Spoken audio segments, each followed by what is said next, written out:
Hello, and thanks for joining me on this journey through the scriptures, Samuel in springtime. We'll be looking at the first book of Samuel from the Hebrew scriptures, and we'll be beginning this on May 1st. First Samuel, has 31 chapters, and May has 31 days. So each chapter will be the corresponding date of the month of May. And I'm hoping that you will use this scriptural tool in any way you see fit. Some people have enjoyed reading the chapter first and then watching the commentary videos that I provide. Others have just watched the video first, maybe read the scripture later if they found something questionable or interesting in the chapter.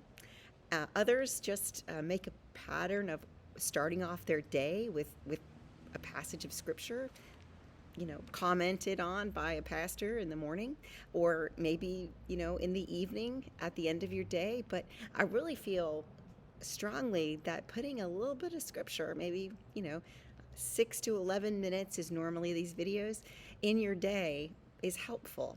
And one of my goals is to familiarize my congregation or anybody who's interested, because this is a public YouTube video, with the scripture. And sometimes the things that we overlook, they don't get preached on in churches often, or maybe they're not talked about on the news. But this is the whole totality of scripture. We read every chapter. If you want to look back on some of the chapter a day videos that I provided, I started with I know it seems odd, but Matthew 16, I didn't get it until June 16th that I should be making videos. So Matthew 16 through the entire Gospel of Matthew, the whole Gospel of Mark, the whole Gospel of Luke, and the whole of the Gospel of John. And that ends was August 28th of last year of 2020. Then in October, I did the Acts of the Apostles. So the 28 chapters of the Acts of the Apostles went from October 1st to October 28th, and you can look at those videos as well. And then beginning in 2021, I started to begin the year with Genesis. Now that's 50 chapters, so it was Genesis in January, but it went into February, well into February. And so we looked at the 50 chapters of Genesis. And that is where I begin for why I chose First and Second Samuel, because we'll be doing Second Samuel in June as well. So the reason why I chose Samuel is to begin the story of the narrative of the kingships, the kings of Israel, and how that came about. We looked at first at the ancestral narrative, which is really contained mostly in the book of Genesis.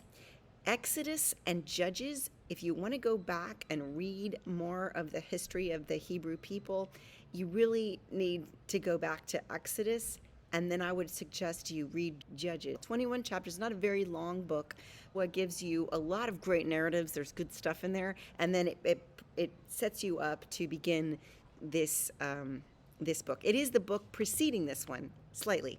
There is a small book called Ruth in between the Protestant Bible's order of canonization of the Old Testament. So there's a small book called Ruth in between Judges and First Samuel, and you will read that. It is not a history of the Hebrew people. It is more of a personal narrative, but has some of the most beautiful literature, very short, 2 chapters, beautiful literature in Hebrew scriptures. So I would encourage you to read the Judges and then move yourself into Ruth. And that's where we begin in 1 Samuel.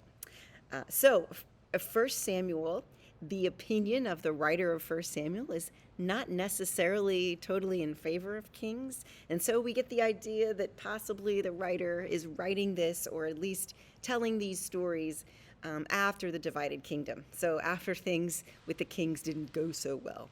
And we'll see that as we progress through the story of King Saul and King David in these 2 volumes of the book of Samuel. Samuel's a prophet of Israel. And he's also a lot more than a prophet. He's not a prophet in the traditional sense of where we might think of Jeremiah or Ezekiel or Isaiah. Samuel is more of a priest. He's there in the temple. Prophets would be rulers. They would be the judges. They would be the overseers of the community of Israel. And in order to build the community, the people asked for a king. And we'll get to that chapter. But let's begin with chapter 1, May 1st. It is a Saturday. That's a beautiful day. And we will begin with 1 Samuel chapter 1. And what we get essentially is what's really important for the first chapter is introduction to all the characters. And we'll have more characters later, but for the beginning, this first section of Samuel, you need to know these characters. And the first character I'd like to talk about is Hannah. Hannah is Samuel's mother. Samuel's mother is named Hannah, and she is one of the wives of Elkanah. And I don't know if I pronounced that name right. It's not a very familiar name. People don't name their kids that, so I'm going by what it says there. It's Elkanah. And that's Samuel's father. And he has another wife, and she I will put over in the protagonist section, or the antagonist section. I'm talking about the protagonist now. She's over in the antagonist section. So then the third person I want to talk about is Eli. Eli is the current priest and overseer of the temple at Shiloh. And so he is a character in this section as well. Eli is a benevolent character. Elkanah is a benevolent character, and Hannah is certainly a benevolent character.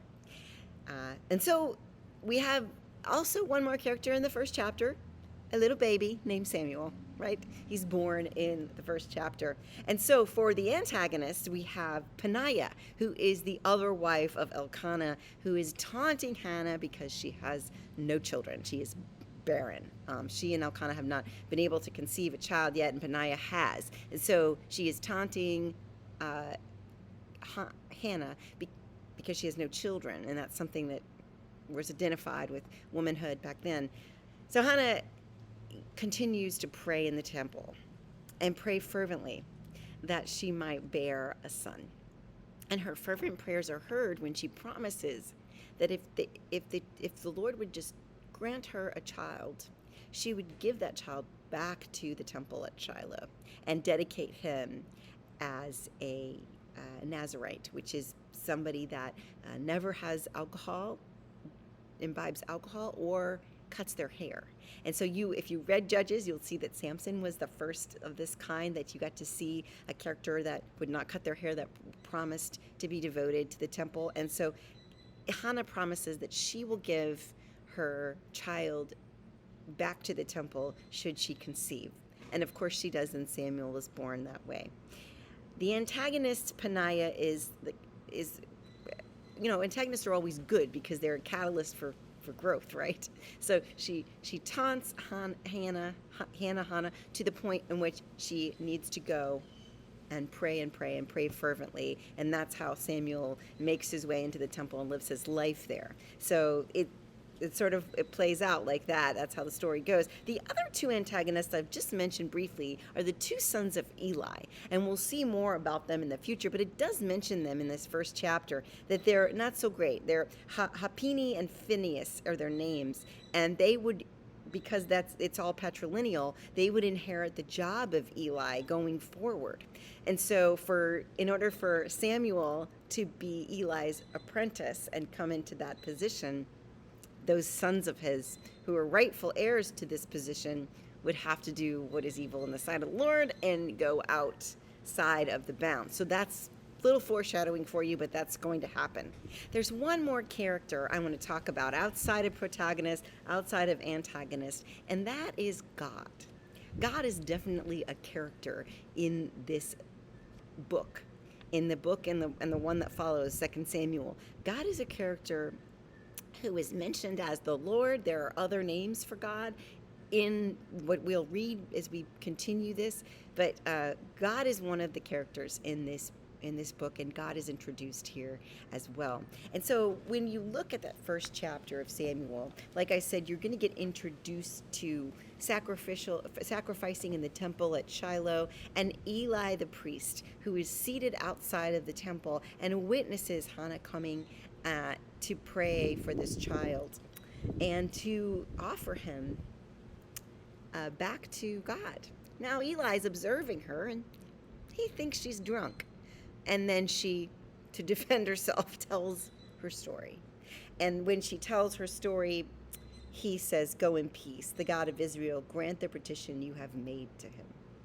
And that is sort of a blessing that Eli gives Hannah in that place. And then in due time she conceived and bore a son, and she called him Samuel. For she said, "I have asked him of the Lord." He was asked for, he was prayed for. And then they offered, once he was weaned, they offered Samuel to Eli in the temple at Shiloh, and that is where he lived. And so